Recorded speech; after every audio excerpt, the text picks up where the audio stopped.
Hello, friends. I am Dr. Barbie Wasson from River Point Family Acupuncture, and this is River Point's podcast, where we get to the point on all things acupuncture, health, and vitality in the River Valley. And today we have a very special guest that some of you might recognize. This is the infamous food alchemist, Beth Oehlhof from Wild Joy Nutrition. Did I say that right? Wild Joy Nutrition. You got it. Yeah. So why don't you, Beth, tell us a little bit about yourself and your background, and then I want to talk about this week's vlog and how you are the perfect person to talk to about this week's vlog. Okay, great. So I am a functional nutrition counselor. I've been a little food obsessed my entire life, which is good. And one of my favorite things is to take our favorite junk meals and turn them into super healthy meals. And I especially love doing that around the holidays, because the holidays is when people really like to overindulge in things that we probably shouldn't have, and then it causes all sorts of health problems. Yeah. So, yeah. What else do you want to know? Perfect. Well, you know what? A little bit of your background of how you got into functional nutrition with your own health journey, just like real quick, maybe talk about. Sure, yeah. So I had a diagnosis of ulcerative colitis, and this was probably 19 years ago now. And I just went the traditional route, and I was told that I was going to be put on all these medications, and that really food had nothing to do with my digestive system, which didn't make much sense to me. So I just kind of took my deep dive and into what food is and how it really works in our body. And I originally started out at the University of Wisconsin in the dietetics program, and I quickly learned that that was not what I wanted to tell people about health. I wanted real health, holistic health. So I finished with a biology degree there, and then I went on and did a full body system functional nutrition program. And so that's where I am now. That's awesome. And yeah, like I mentioned, some of you may recognize Beth because she did work at River Point Family Acupuncture. And the funny thing is she was my assistant, front desk, awesome assistant, so wonderful. We miss her, even though we love Keely so much.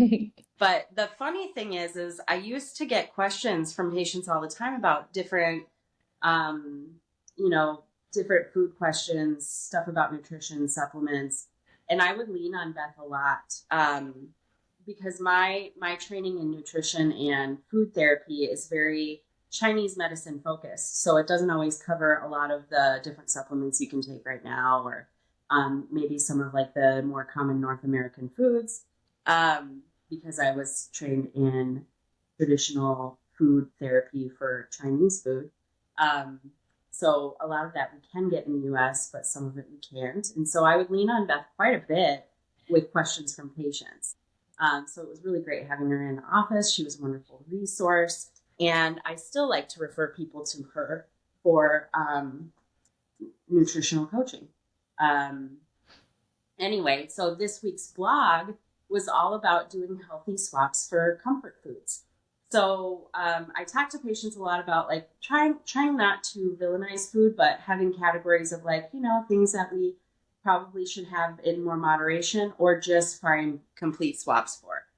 And this becomes really relevant around the holidays because we do absolutely 100% overindulge. And there's some, it's nice to have those moments with family and community around a really delicious, comforting meal. But how could we make that more nutritionally sound, where we're still getting a lot of comfort out of it and a lot of community out of it, but we are also feeding our bodies and making sure we're not waking up over the next couple of months up on weight and digestive issues and higher stress and higher inflammation, all those things. So how do we nourish our bodies in a way that's good for our health too? Yeah. Well, the great thing is about holiday food is it is comfort food, but it tends to be more traditional food, which is fantastic because the more Mhm. traditional food is the nourishing, really good food. The first swap that I would say just swap completely would be sugar. There's no reason to have white sugar included in your holidays or brown sugar. There's so many different swaps, and the best swaps for sugar would be um, honey and maple syrup. And up there, you guys have the best maple syrup in the Midwest. Yeah.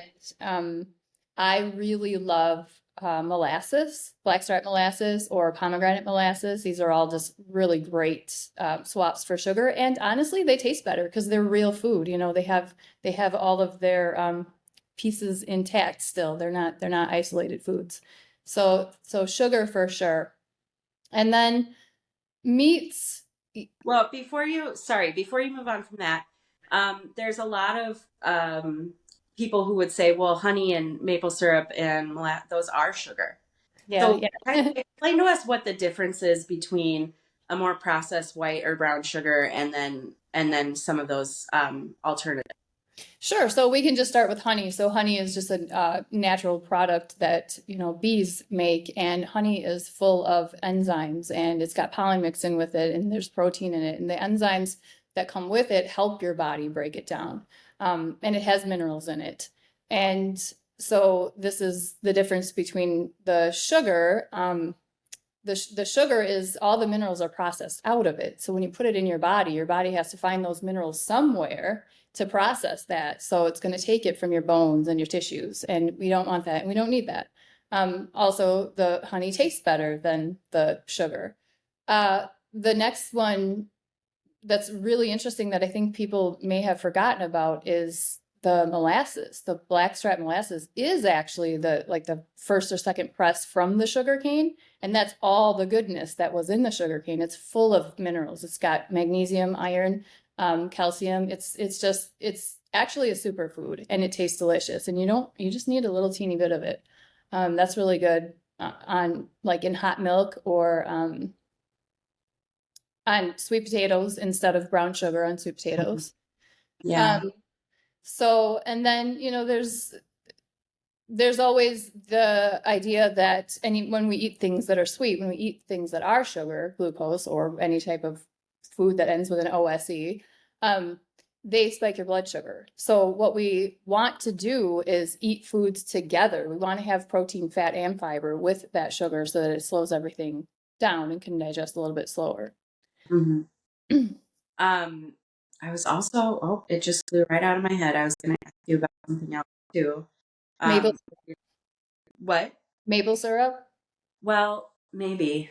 I don't remember. Maybe it'll come back to me. But yeah, talk about maple syrup a little bit too. Yeah, so I was saying maple syrup is got lots of great minerals in it. And it doesn't it is so if you read the back of the maple syrup bottle, you'll see something like 50 grams of sugar or something, and you're like, whoa, that's a lot. But again, maple syrup has other things in it that help your body um kind of assimilate it.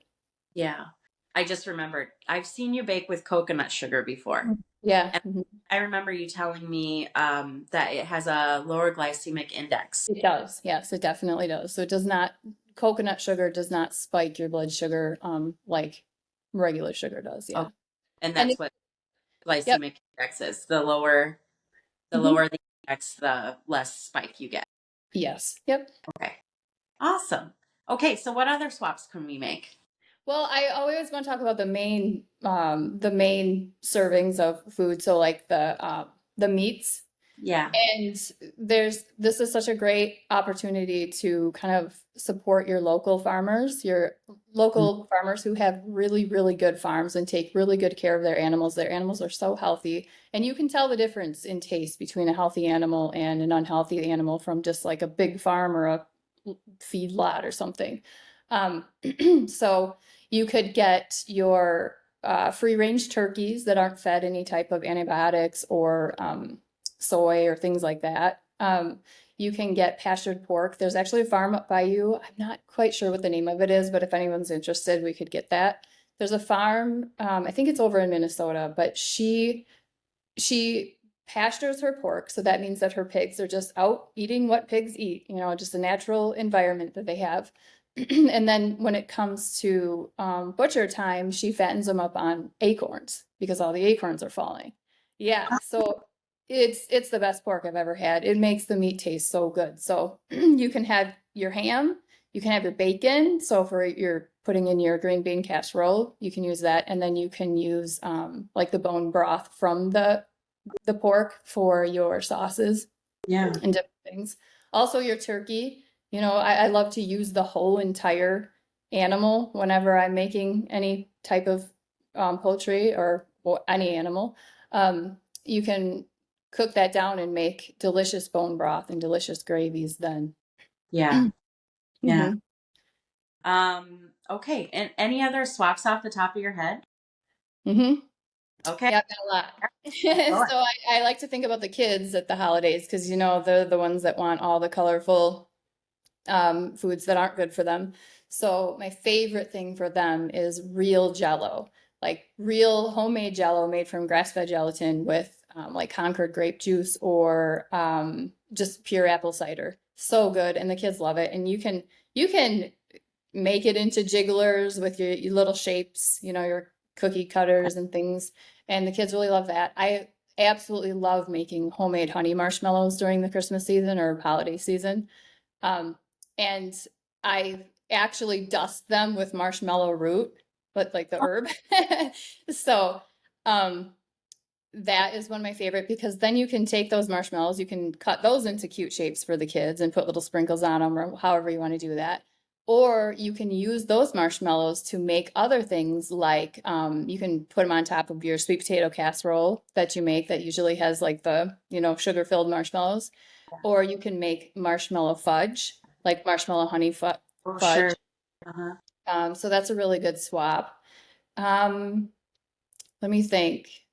So real cream, if dairy is part of your food lineup and that your family eats dairy, use real heavy cream. Yeah. Real heavy cream for your pie. Um, your You can make whipped cream with it for any of your desserts. That's really good on top even of the Jello and stuff for the kids. Hot cocoa, you can make Yeah. really rich honey hot cocoa with heavy cream and then the heavy cream on top, heavy Mhm. whipped cream. Hmm. Yeah. My We're not saying don't indulge. We're just saying use real food to indulge. Use real food. Absolutely. Yeah. Real food is so nourishing. It's what Yeah. our bodies need. This is the best food for us. And somehow we have, well, it's a long story, but we have kind of, yeah, vilified really good, actual good food that our body just craves and loves. Mhm. And it tastes the best. Right. Absolutely. Um, so another thing I wanted to talk about before we kind of finish up, and if you guys have more questions for Beth, definitely leave comments, ask. Hmm. We can do on that. But so like if you have a favorite food that you want to just make healthier, let us know. Oh And my then gosh, favorite thing to do. yeah, I yeah, love proving to people that you can take your absolute favorite thing and make it completely healthy and nourishing, and it tastes better. yeah. It's my That's why we call her the food alchemist. yeah. But the other thing I wanted to talk about is what are some of the foods that we tend to vilify that are actually quite nourishing for us? Hmm. And you can think of other ideas, but I'm thinking specifically potatoes. People try to stay away from carbs. They kind of vilify potatoes quite a bit. But Hmm. why is that maybe a mistake?